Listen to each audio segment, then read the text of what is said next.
Hello, I'm Agnes, and today I have to tell you I failed. At the end of last year, I told myself and I told all of you that I was going to do the Read What You Own challenge, which seemed to come at the perfect time because I was in a situation where I had hundreds of books that I owned that I hadn't touched. Some of my books have been on my bookshelf for like 5 or 6 years, and I just kept adding new books.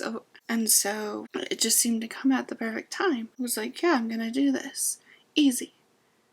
And it was easy and good and a positive thing until it wasn't. Okay, so let's talk about some of the pros. One, because I picked out the number of books I was going to read before I started, that kept me motivated and kept me on track and was a very positive thing. At least initially helped me read more and continue to keep going, because it's like, oh, I ended up choosing 37. So I was like, oh, I only have 37 books I need to read. That's not too many. I can do that easy, right?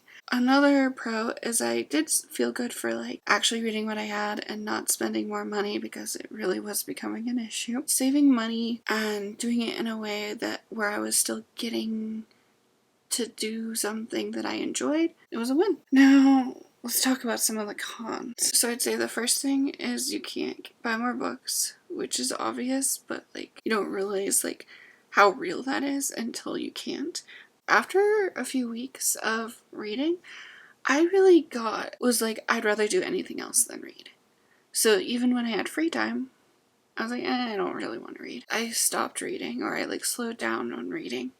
And then a bunch of people I care about, they started reading more than me, and I kept hearing about people around me reading more than me, and I'm like, normally I wouldn't care, but these are people that aren't known to be readers, or aren't known to actually sit down and read a book, and now they're reading more than me? What? How? Who? That caused a little bit of frustration. But the worst part was this challenge somehow contributed to me having the worst reading slump of my life. And it's still continuing. It's gotten slightly better now that I'm okay, I'm not gonna do this anymore, but it still exists, and it kind of really is the worst. And it's the worst because sometimes when I have reading slumps, I just don't pick up books and I can't read. This was so much worse, and is so much worse, because I can pick up a book and read a few pages, usually 3 to 4, but then my brain stops me and is like, no, Agnes, you've read for today. You don't need to read anymore. You've hit your reading goal. And so it will literally I'll read 3 or 4 pages, and then suddenly the page goes blurry, or suddenly I have this urge to throw my book across the room. I haven't, because there are times where you don't want to read and it's whatever. But then when you really want to read but can't, actually torture. So like I said, a few days in, a few weeks in, everything's going swimmingly. I'm reading more than I normally would. Life is good. Yeah, I'm gonna show you what I did end up reading. I picked 37 books to read for this challenge.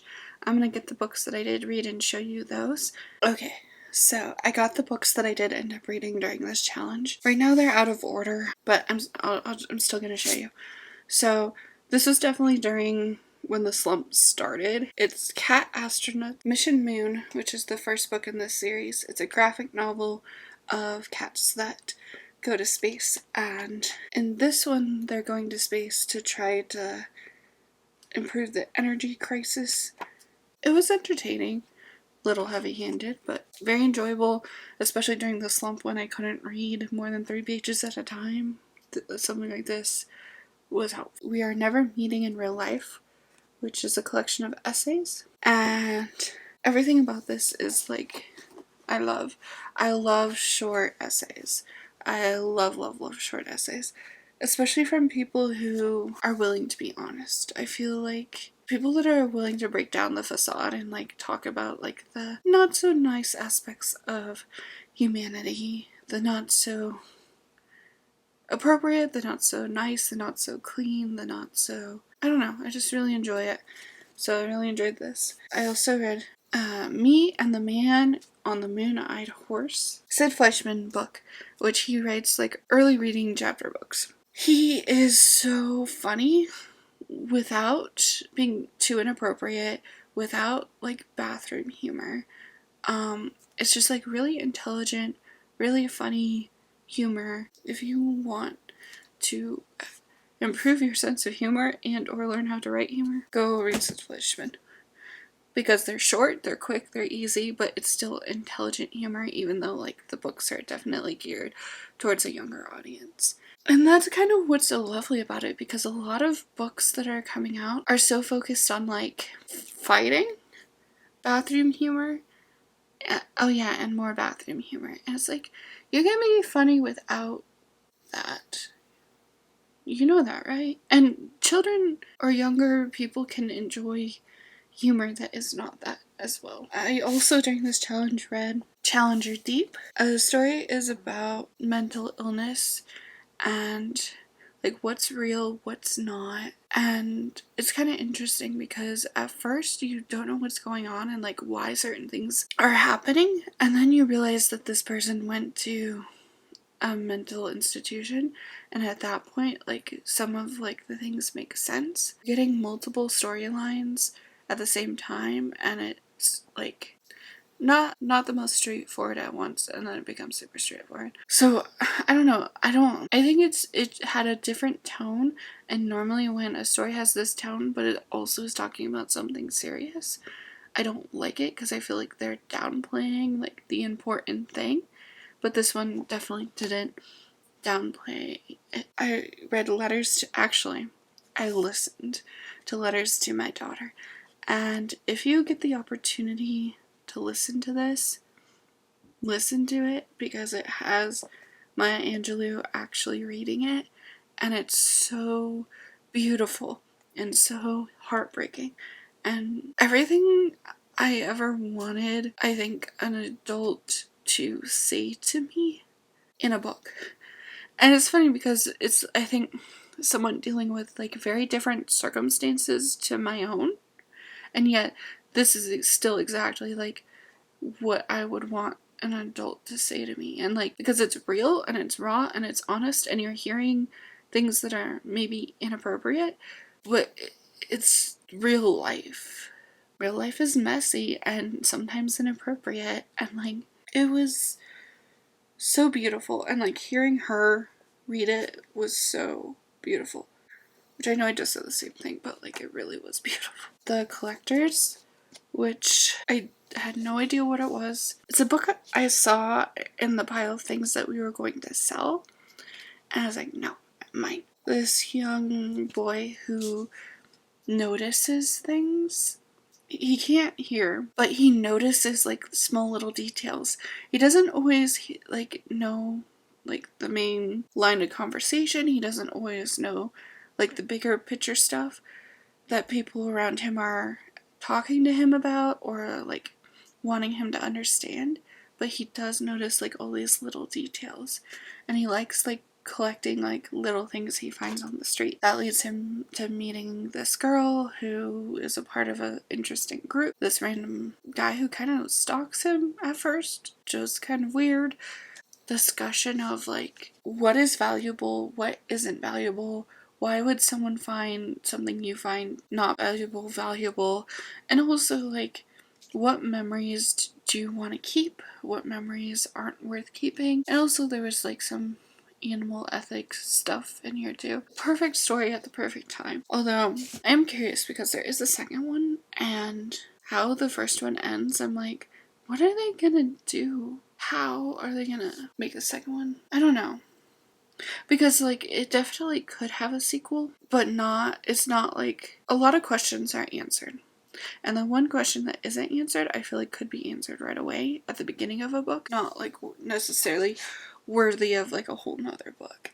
So I'm like, yeah, how are they gonna do that? We read Butterfly Yellow, and I listened to part of it. So this girl from Vietnam ends up traveling to America to get her brother back, who has been missing for 6 years. And this was like just after the war. And so her brother ends up in Texas, like, and getting, like, adopted. And so she's trying to, like, go to Texas to get her brother back, and she really wants her brother to, like, come back with her. She's not really willing to, like, see any other possibilities. And based on the time frame and the conflict and the fact that it was in the South, like, let's just say a lot could have gone wrong. Some stuff did go wrong, and in the end there's a somewhat happy ending, I would say, or like overall it's a happy ending. But yeah, it was very interesting to like experience. There's like near the end of this book, there's this part where she talks about how the people in Vietnam were so afraid of something bad happening again that they went out of their way to look more plain and maybe less presentable and less interesting, because the like women stopped wearing makeup and doing their hair up and whatnot because they were afraid that if they would attract attention, they would attract the wrong type of attention. For some reason, like, that hit my soul, and it like opened up like memories of myself that I blacked out, and it makes sense in some ways. Like, yeah, if something horrible just happened, you don't want that horrible thing to come back. Oh my gosh. Whew. They actually like went into detail about how people are terrible to each other, and I'm like, why? I mean, I get why, but I don't get why, because you can like dislike someone without trying to destroy their life. I don't know. And I'm not even talking about like during a war. Like, I'm just talking about when she's traveling across America. And then I read Carry On, and honestly this book kind of destroyed my me being consistent and me continuing to read. It was so much like a bunch of things I've read, and then the small differences weren't different enough or interesting enough for me to like be super excited about reading it. It was so similar to certain things, and then like I said, the differences weren't enough to like capture me. So I'm glad I read it, but I'm also like, it was just kinda eh. And then I read Renegades, and it's a trilogy. I actually read the whole trilogy. I'll put it on screen. Look, I usually don't like superhero content, but this was done well because it was focusing on what is actually good, what is actually bad. Are people good or bad? And it was focusing on like, just because people are different from you, does that mean that they're actually your enemy? And your mind is a powerful tool, and it can be used to create things, but is it creating things that you don't want it to create? And then stuff about family and stuff about like who is your actual family. And I don't know, it wasn't like focused on like superheroes saving everyone. It was focused on these groups of different people and them not getting along because they all thought that they were doing it in the right. It just felt more human than a lot of superhero things are. So I enjoyed it. I also read The Best Man, which was really cool because it was like a young boy trying to find mentors in his life. Like, who could be my mentor? Who's gonna be a good mentor for me? Like, who can I look up to in this world? And he picked like his father, his grandfather, his uncle, and one of his teachers. And later in the book, because he's still very young, later in the book he finds out that his uncle is gay. This is on the back of the book, so like whenever on the back of the book it's like one of the characters is gay, so sorry if that is a slight spoiler. But yeah, so he finds out his uncle is gay, and then he's like dealing with that too, that aspect of like, is that right, is that wrong, how do I feel about it? And I don't know, it's done very well and done respectfully. And then the uncle ends up with someone, and then that adds to like the questions of like, is this lifestyle like something I can support or not support, and how can I show support, how can I not show support? It was done very well. And then I read The Gremlins of Lieutenant Oggins, which is about these little, well, gremlins, but these little creatures that will go and cause trouble when you're trying to fly a military aircraft. Basically, they are the reasons that planes are falling out of the sky type of thing. And it was just really cute. It was like written like a poem, illustrated. I read How to Live Dangerously, The Hazards of Helmets, The Benefits of Bacteria, and the Risks of Living Too Safe. This book was good until it wasn't.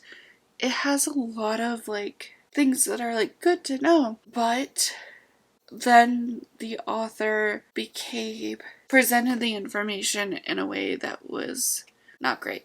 I think had good intentions, but the execution or the presentation was like the tone was off. It was slightly condescending. I also read The Madness Underneath, Shades of London. It's the second book in the Shades of London series. It was good.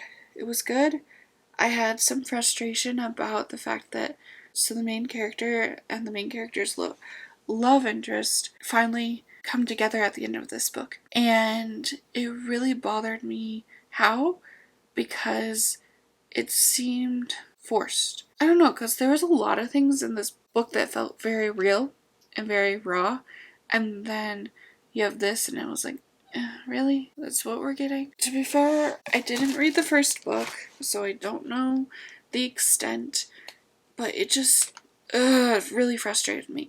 It also really frustrated me. I don't want to say too much. One, it's a little typical, and I kind of guessed that the person might be the villain. But two, I didn't want them to be the villain because I actually liked them, and then I feel like they made a stupid mistake that made it obvious that they were the villain instead of like having this wonderful reveal. I mean, there was like a reveal, but instead of having like this wonderful reveal, the reveal was kind of ruined by the fact that the character just made a stupid mistake. And then I also read The Bards Blade, which was very different for me because it was like I wasn't expecting a lot of what happened. I know, it's like a higher fantasy than I'm used to reading, I guess, because it was structured in a way where I'm like, oh, it's just these people going on a hero's journey. But then it became so much more. I'm really glad that the person who I thought was gonna initially go on the hero's journey, it wasn't them, but it was them, which is really hard to explain without ruining it. But it took me a long time to read this book because, okay,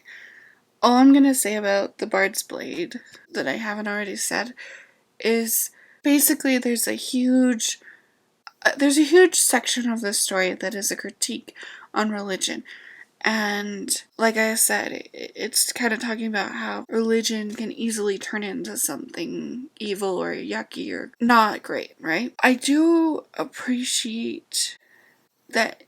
Well, that's definitely like what they're trying to convey. It isn't super slapping you in the face, if that makes sense. Like, it's in the back of your mind, but it's not done in a way where you're being slapped in the face. That makes sense. So, basically, the first few months, everything's fine. Everything's great. Everything's wonderful. And then more recently, I was reading less than I would normally read. I stopped reading completely because of this reading slump that was like literally blocking me from reading. And I just like kind of was like over everything. But I kept trying to convince myself, like, I'm still reading.